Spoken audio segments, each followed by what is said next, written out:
Okay, Shalom, Shalom, giving all praises, honor, and glory unto Yahweh, Ba'ashem Yahweh Shai, Ba'ashem Rakakadash, double honors to the elders and apostles of Great Millstone that rule well. Sincere Shalom to you, Aki. I'm teaching this word around the globe with faith and truth and sincerity. I am the brother Caleb from the GMS London Forecasters Camp, coming back at you with another lesson to help to edify the Lord's elect. As always, I'd like to start by saying that we are the real Hebrew Israelites. The real Israelites, you so-called Negroes, Latinos, Hispanics, Native Americans, West Indians, and West Africans predominantly. However, you are going to find Israelites that do look like the other nations, because we as a people, as Israelites, have been scattered amongst all nations throughout our various captivities. But if your seed line by your forefathers goes back to the man in the Bible that was named Israel, then you too are an Israelite, no matter what you may look like. Because the book of Numbers, chapter 1 and verse 18, clearly states that your nationality is determined by the lineage of your forefathers, okay? Now, I'm going to do a lesson here. I'm not sure what I'm going to call the lesson yet, but it's going to be a bit of a testimony story, and just pointing something out about how base Edomites are as a people and as a nation. We are in a situation where we've got the basest of men ruling over us, and it's a very sad state for us to be in, because this man, it's lucky up there, mate. It's a very sad state to be in, because this man isn't even fit to rule, but he's been put over us, and this is to teach us a lesson, because we disobeyed the Heavenly Father, Yahweh, Yahweh Shai, Yahweh and Yahweh Shai. So this testimony, I'll just tell the story first, and then I'll get into the point I want to make. So this week I spent some time meeting up with my dad, because not to put my business out there too much, but my dad doesn't live in this country, and he's come back to where I'm at for a brief time. So I was enjoying the opportunity to spend time with him, because with the way it's going with these serpent's juice mandates, we may not be able to meet up again in the flesh, depending on how the Lord has things play out. You know, we might not get time to spend in each other's company again. Now, you know, my dad is he doesn't understand the depths of the Bible to the way, say, we may, because the understanding is not given unto him, but he does believe. So when I tell him stuff, you know, about what's going on, it does register with him. So I was very grateful to be able to spend time with him. Now, what we did is we went to a restaurant to have a lunch one day, and we was in the restaurant, and it was a so-called Mexican restaurant, but it's not really run by Mexicans. It's not run by Issacharites. It's Esau, who was, you know, Esau does what Esau always does. You know, he'll make the place, decorate it, look like it's, you know, an authentic, you know, Issacharite looking joint, but it's really Edomites who are running it. Now, we were sitting in this restaurant, and a waitress came over, and she says to us, "Oh, are you gentlemen ready to order?" We said no, we're still looking at the menu. And she says, "Oh, would you like some drinks to begin?" So my dad ordered a coffee, and she asked me what I want. Now, at the time, I instinctively said, "I'd just like some water, please." And then she goes, "Tap water." And I said, "Yeah." But then as soon as I said that, I thought, hang on a minute, I shouldn't have said that. Really, I should have asked for bottled water, and I'll explain why. So she goes away, and then, you know, I kept talking with my dad. We was having a conversation. A few minutes later, she comes back with my dad's coffee, presents it in front of him. Then she presents me with two drinking glasses that were, you know, clear glasses, but they didn't look that clear. And she presented a bottle which had some water in it. And I looked at the glasses and I inspected them, because me, the way I grew up, man, I've always been a very fussy, well, when I was younger particularly, I was a very fussy eater. Like, I wouldn't just eat stuff if it didn't look good to me. The spirit was like, you ain't eating that, right? But thankfully, you know, growing up, living with my mum and stuff, the food that she presented was always on point for the most part. But I looked at these glasses and they looked a bit cloudy. I remember thinking, and I thought, you know, there's times when my spider sense starts tingling. For those of you who are familiar with Marvel comics, you know, the character Spider-Man, whenever there's danger, his head will start tingling like his spider sense will forewarn him of danger. Well, I kind of got that thing going on myself when it comes to spiritual matters. And it's like, I looked at these glasses, I thought, you know what, I bet they're going to stink of egg, like this raw smell. I explained in a minute. So I poured a little bit of water into the glass. I didn't even fill it all the way up because I didn't think I was going to drink it all. But I thought, let me test this, right? I filled the glass up halfway filled with water and I put it to my mouth and I took a slight sip. And when I inhaled, I could smell the smell of, some of you may not be familiar with this, but really you should be. Basically, when you're cooking or you're preparing any food, right? If you crack eggs, right? If you're using eggs, you crack the eggs. Let's say you put them in a bowl and you're going to whisk the eggs to make scrambled eggs or something, right? If you put the eggs in a bowl, you crack the shells, put the eggs in the bowl, and then you whisk them, and then you put the eggs in the frying pan to cook it. If you were to smell the bowl afterwards that the eggs were in, it would have this very raw smell. It's kind of like the way that like it just smells very raw, right? Now, if you was to put that in the sink and wash it with washing up liquid and water, that would not get rid of the smell. Now, if you use hot water on that same dish, it will make the smell even more potent, right? So in order to clean these type of vessels, when you're dealing with, like if you're washing a chicken or anything that has this kind of raw smell to it, what you either need to do is use lemon juice or vinegar and cold water and wash that thoroughly, right? Now, what you can have is that smell can contaminate everything. Where, let's say you've got a sink, right? You crack the eggs, you put them in a bowl, you whisk it, you pour the eggs in the frying pan to make scrambled eggs or whatever you're doing. The bowl that you crack the egg in, if you put that in the sink, right? And then you was to put a teacup in the sink and maybe a dinner plate and a saucer in the sink as well. And if you was to fill that sink with warm water, everything in that sink is going to have that same raw, pungent smell of that raw egg. So in order to combat that, you need to clean these things properly. As I said, you use vinegar, or you can use lemon juice or lime juice, something which has I suppose an acidic quality to it will help take that smell away. But you've also got to use cold water, and that'll take the smell away completely. So getting back to the story, when I was in this restaurant, I put this glass to my mouth. I could smell this raw stink of the egg on it, right? So they hadn't been cleaning their shit properly. So my dad saw my face and he goes, "What's the matter? Does it smell raw?" And I said, "Yeah." I said, take a whiff of this." And he just shook his head. He goes, "No, I don't need to," right? So he put his hand up and we called the waitress back over.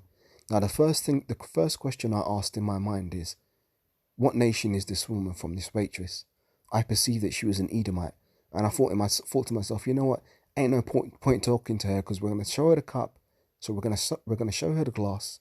And she's going to put it to her nose and she's going to say, "I can't smell anything wrong." Well, guess what? Dad called the waitress over, the one who brought the water in the first place. He goes, "Look, my son asked for some water, but the glasses you gave us, they're not cleaned properly." And she says, "What's the matter with it?" He says, "It smells raw. It smells of like egg. Obviously, you've put something.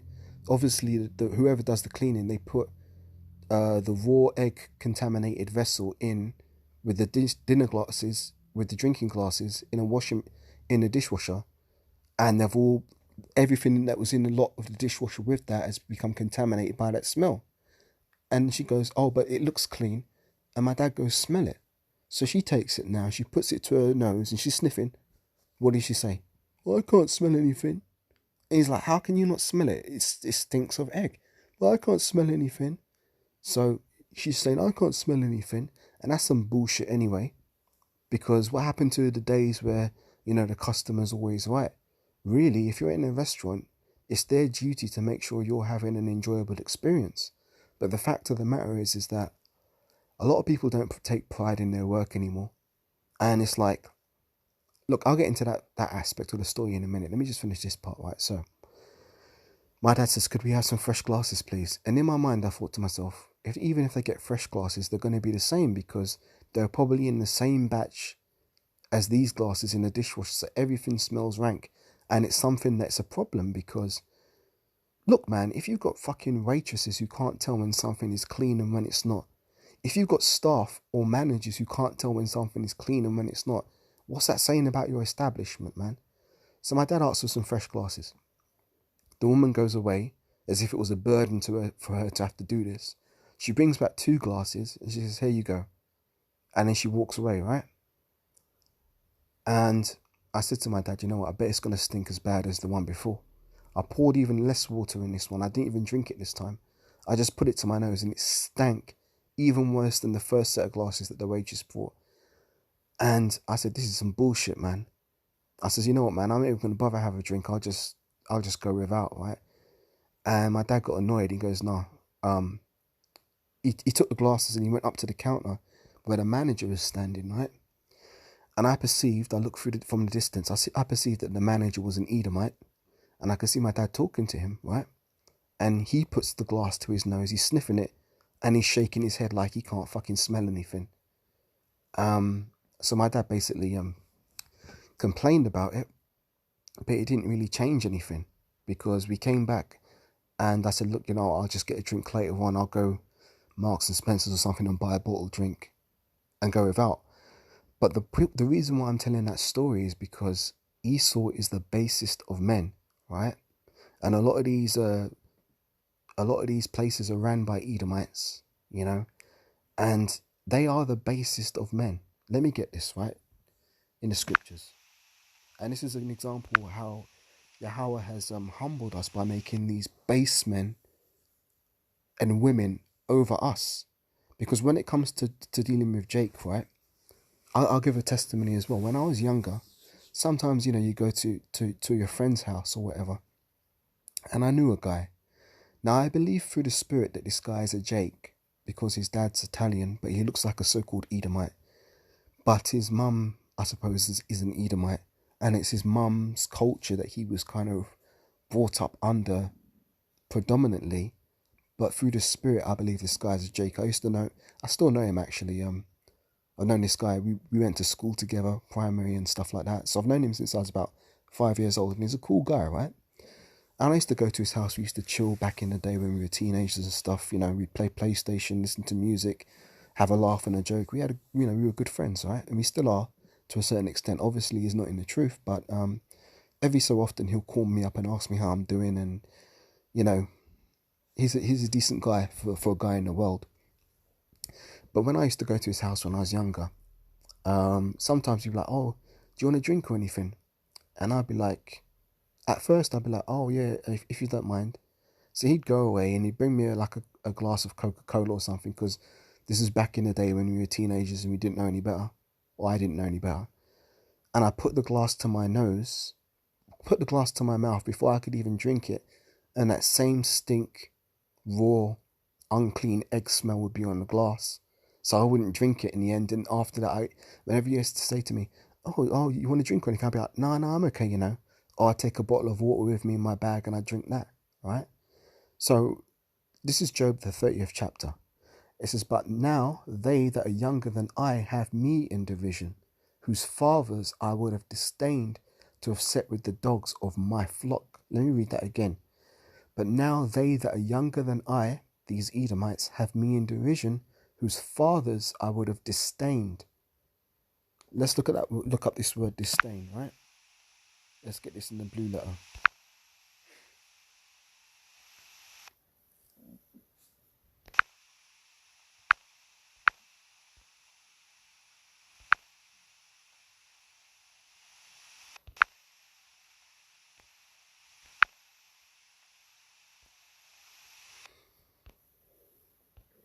Yeah, disdain. What's the word for this here in the Hebrew?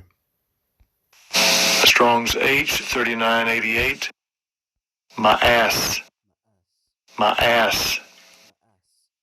So that means to reject, despise, refuse. Refuse, reject, despise, to be rejected. Strong's definition here, as a primitive root to spurn, also intransitively to disappear, abhor, cast off, contemn, despise, disdain, loathe, melt away, refuse, reject, reprobate, utterly vile person. Those are some Strong's definitions. I'll say that again. Those are some very strong definitions, right? Let me read that again. It says, as a primitive root to spurn, also intransitively to disappear, to abhor, cast away, off, contemn, despise, disdain, become loathsome, melt away, refuse, reject, reprobate, utterly vile person. I can't think of a better description for these Edomites, right? So back in Job 30 and 8 it says, now that they that are younger than I have me in derision, whose fathers I would have disdained to have set with the dogs of my flock. Yea, whereunto might the strength of their hands profit me, in whom old age was perished? For want and famine they were solitary, fleeing into the wilderness in former time, desolate and waste, who cut up mallows by the bushes, and juniper roots for their meat. They were driven forth from among men, they cried after them as after a thief, to dwell in the cliffs of the valleys, in caves of the earth and in the rocks. Among the bushes they brayed, under the nettles they were gathered together.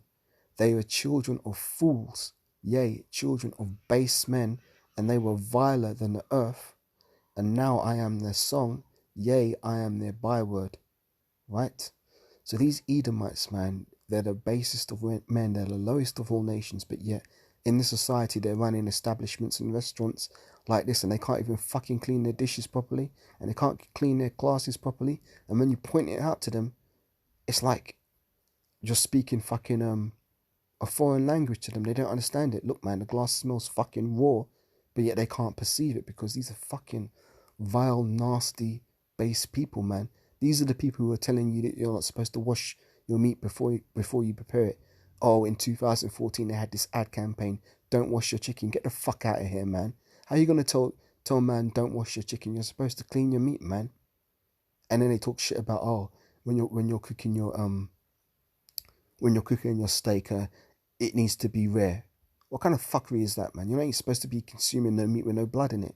These are the people where every Christmas was the first thing they want to put in their mouths. Pigs in blankets.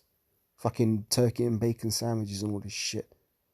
Fucking vile people, man. And everything that is holy and upright, these people do the clear, distinct opposite to. And, you try the spirit by the spirit, and oftentimes you can tell the spirit of an Edomite by the way they conduct themselves and the way they move, man. Give another brief example, man. I was on the train the other day going to camp. Last week, actually, I believe it was last Saturday. And, people come in the train and they get off the train every so often, yeah? I saw this guy come in, Edomite dude, he had these 2 children, right? The children must have been like, maybe 4, between the ages of 4 to 6. They were young. And they were standing looking out the window and playing games with each other. And one of them was a boy and one of them was a girl, right? And something that I've noticed about Edomites is that they don't wash their children, man. Oftentimes they don't wash their children, man. Like this girl, if you could see how dirty her hair was. I mean, it's like, fucking hell, man. Don't you use no shampoo and wash the child's hair, man? And again, the hair was all like sweaty and greasy and lank and matted up and shit. And I'm like, fucking hell, man. If that's the way you're bringing your child up, how are they going to know any better when they're older? They're not. And that's Esau for you, man. You see the children come on the train, their clothes covered in fucking spilt food and all this shit. What's going on, man? What's up with that? When I was a child, man, we didn't have very much, but you know what? We always knew how to wash our asses, man, because we were taught, wash your ass. Wear, if your clothes are dirty, you wear clean clothes, man. In fact, when I was growing up, man, I grew up in the early years, in my primary years, where we didn't have to wear school uniform for the most part. They only brought school uniform into the primary school in my last 2 years that I was there. So what would happen is when I went out to school, like when I was aged between 4 and 10, I suppose. Yeah, 4 and 10. I used to wear clothes to school, and my mum would make sure I had proper clothes to wear to school. As soon as I got home from school, what would she say? Okay, now you're at home, you take those clothes off, and you wear your home clothes. You don't wear the clothes you walk up and down in the street and then come in the house and wear them, because those clothes are dirty, man. And that's very true, because when you leave your house and you go and sit on public transport, I've said this before, I'll say it again, you don't know whose filthy, vile, unwashed ass was sitting on that bus seat before you sat on it. You don't know whose filthy, vile, unwashed ass was sitting on that train seat before you sat on it. It could have been a menstruous woman. It could have been a man who's just come back from committing adultery and hasn't had a shower. Well, obviously, if you're committing adultery, that's not a sin you can wash away, but that's still uncleanness because that's the uncleanness of a man. Let's say if the man isn't even committing adultery, he's dealing with his wife. He may have had sex with her before he come to work, right? And he didn't have a shower, just got straight on the train. He sat in that seat. Well, guess what? That seat's dirty. You sit in that seat, guess what? Now you're dirty. Then if you wear those same clothes, come now, sit on your bed is now defiled. See, this is spiritual uncleanness, man. This is something that completely goes over the head of most Edomites and even some 2/3 of Jake. But for the most part, Jake does tend to, well, at least in my experience, Jake has a little bit more sense of cleanliness than these Edomites. But it's all changing now because a lot of Jake are just gone, man. But when you're spiritual, you can perceive these things, and that's something that the Most High has always blessed me with. He's blessed me with a lot of spiritual sensitivity to certain things. So going back to the story of this restaurant situation I was in, to prove my point on how base Esau is, I'm going to go on YouTube here, right? And I search for this term, why do drinking glasses smell raw of egg, right? And I'm looking at these videos, right? And it says, I found two videos on how to remove egg smells, right? And guess what? Both of these videos are by heathens. I'm going to play a bit of each, right? This is the first one, check it. And this is heathens, mind you. These are heathens. These aren't Israelites talking about this. But I'm making a point that Esau is the basest of men. Esau can't perceive shit like this. I mean, maybe there are some who do know, but when we was in that restaurant, we was pointing out this issue, both to the waitress and to the manager at the time. They're shaking it. I can't smell anything. Check this out, right?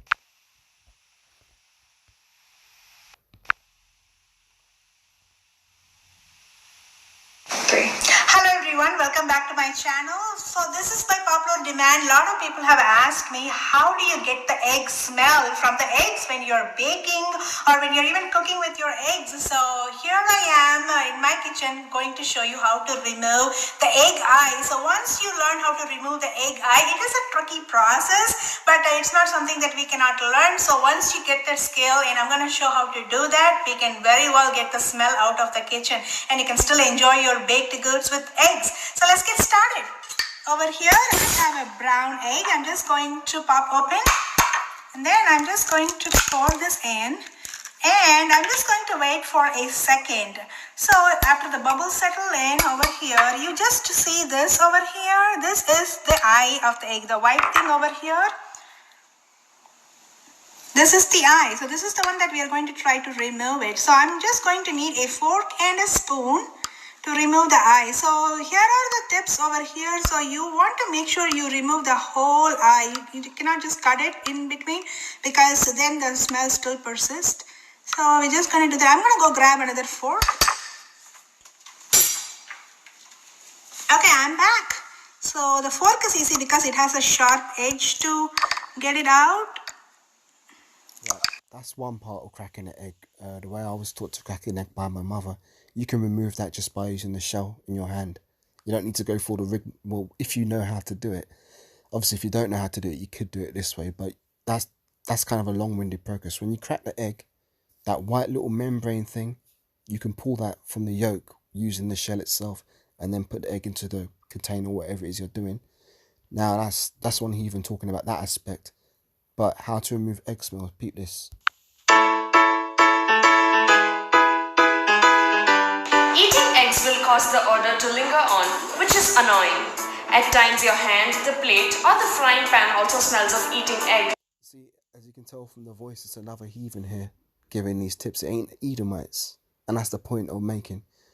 Even these lower nations have some concept of, okay, this smells raw. We need to get rid of this smell. But I ain't seeing no Edomites talking about this stuff. Even after washing the utensil. Here are tips on getting rid of egg smells. Lime juice. To remove egg smell out of utensils after cooking and eating, wash them with pure lemon juice. You can also pour the lemon juice onto a cloth and rub it onto them. Leave them for about 20 minutes and then wash as usual. Vinegar.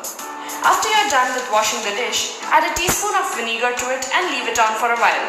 Then wash it with water. The egg smells gone and your dish smells as good as new. Baking soda. Soak the dishes in a solution of baking soda and water to get rid of any leftover egg odor. You need to give a second rinse to remove any lingering baking soda powder prior to usage. See, that wasn't hard, is it? That ain't hard, man. But again, if you've got some fucking common sense and some sense of cleanliness, you'll be able to perceive these things. But these Edomites, man, as I said, Job 30 and 8,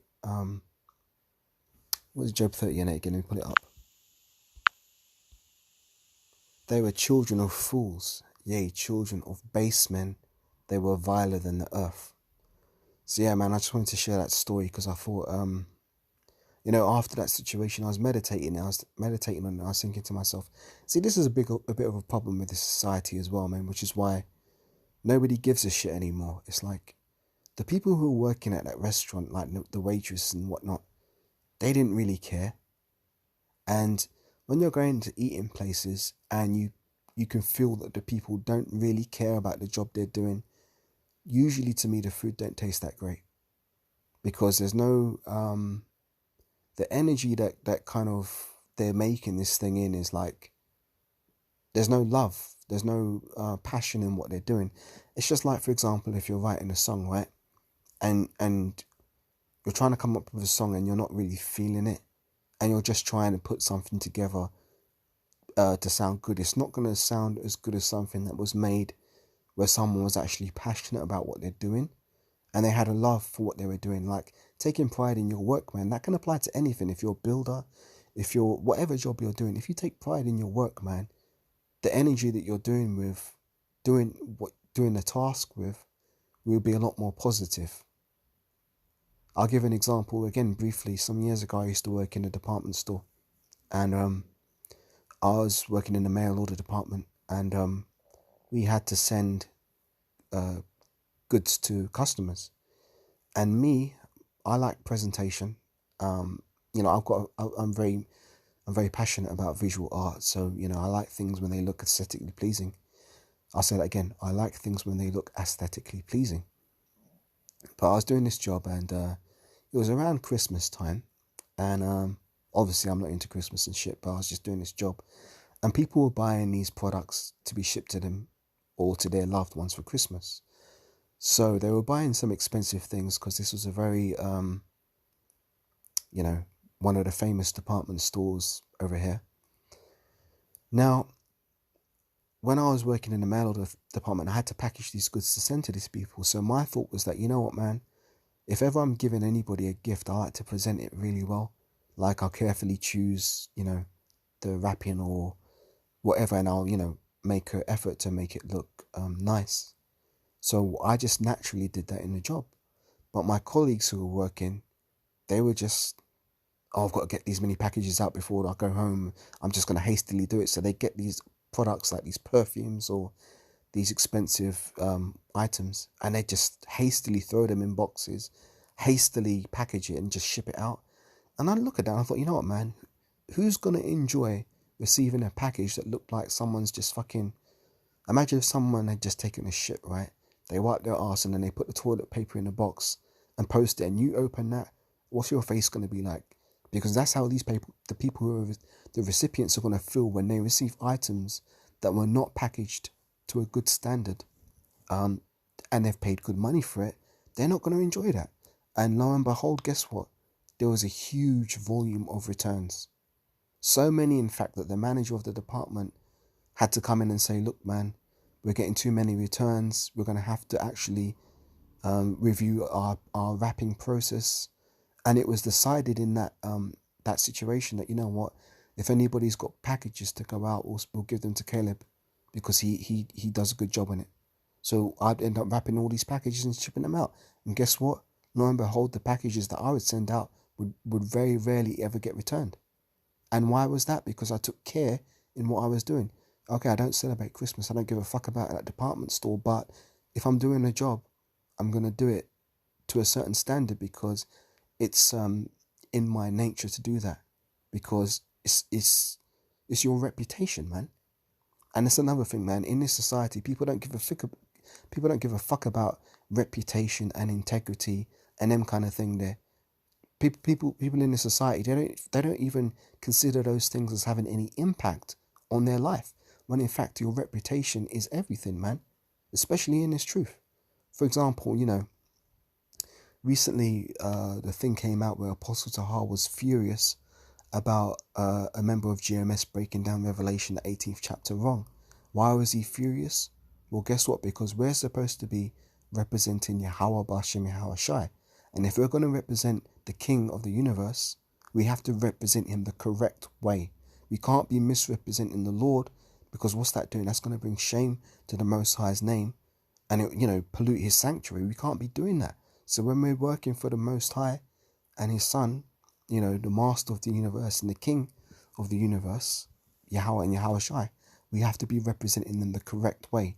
Now, my point is this: in that restaurant, right, the staff that were working there, they didn't really give a shit.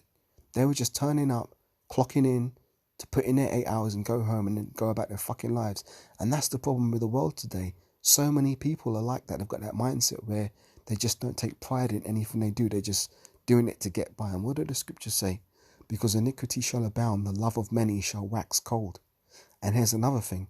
If that was my restaurant, right, and I had the customers say what they said to me, I would make sure, even if I didn't understand what they were saying, I would make sure that I listen and learn from it so that I could retain the customer. Because some of these places, man, like, for example, these franchise places, right, they're used to people just walking in. They don't really have to work hard to get people to walk in their restaurant. Whereas if you were setting up your own establishment and you're just starting out, you've got no customers, right, you are going to work hard to try and find customers. And when they do come in, you're going to work hard to retain them. But that's the whole point. Because these places are already established, the staff in there aren't thinking, oh, well, you know what, man, we need to go do a good job so these people come back and they spend more money in our restaurant. People are fucking stupid, man. It's like the people of this world can't connect two dots to see how things actually work. They can't see action and consequence, man. So fuck that place. And yeah, I'm angry as I'm talking about it, because so many of these places are run with that mindset, because Esau's at the top. What do the scriptures say? When the righteous are in authority, the people rejoice, but when the wicked are in authority, the people mourn. Back to the original point, Esau is the basest of men, and he's got all these positions in all these fucking industries, running shit. And guess what? He ain't running it the right way. I'll give another example briefly, Salakia. This is a long video, but I'm just flowing in the spirit, right? I got a letter through the post the other day, and it was telling me, oh, you put the wrong items in your recycle bin. So I'm like, well, what's this then? And they didn't even say what item I'd put in there that was wrong. And I actually hadn't put it in the bin. It was my mum who put it in the bin, mistakenly. So I thought, what the hell are they talking about? And they were threatening an £80 fine for having put the wrong item in the recycling bin. So I looked at this letter and I'm reading it, and it said the reason why they're threatening, they're saying if you don't correct the issue, we may issue with an £80 fine. And they said because when we send the items to the recycling plant, if they're contaminated, the whole batch has to be turned away, and the council has to pay a fee for that, right?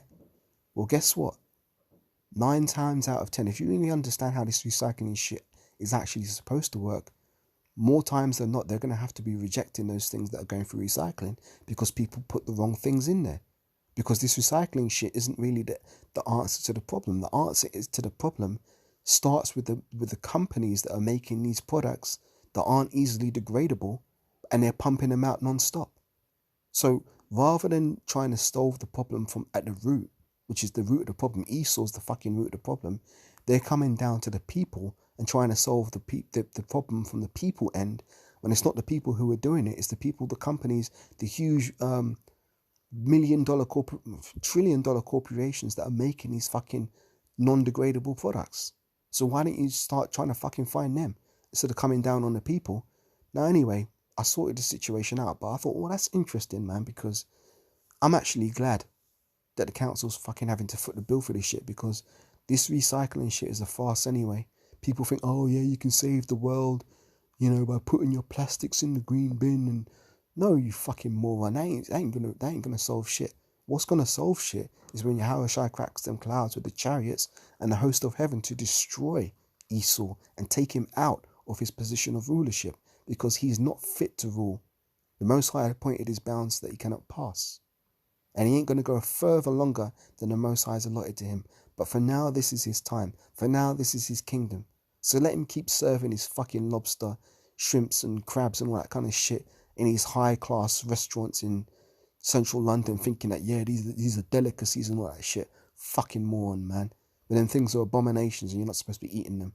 This man exalts swine's flesh in everything. Whenever you see an advert now, I don't eat McDonald's. I haven't eaten McDonald's for years, right? But whenever you see a McDonald's advert now, what is it? The chicken sandwich with bacon, the egg McMuffin with bacon, the Big Mac with bacon, you know, the flipping a quarter pounder with bacon. Everything's got fucking bacon in it. And then again, you have to be very careful, because you might buy something in the shop not realizing that they've put pork products or pork flavorings in the product that you wouldn't even expect to find it in. For example, Cadbury's chocolate trifles. I used to enjoy eating them, but one day the spirit says to me, nah man, check the ingredients. What did I see? Pork flavouring in it. Why the fuck are you going to put pork flavouring in a chocolate mousse? Don't make no sense, but hey, this is Esau, the basest of men, man.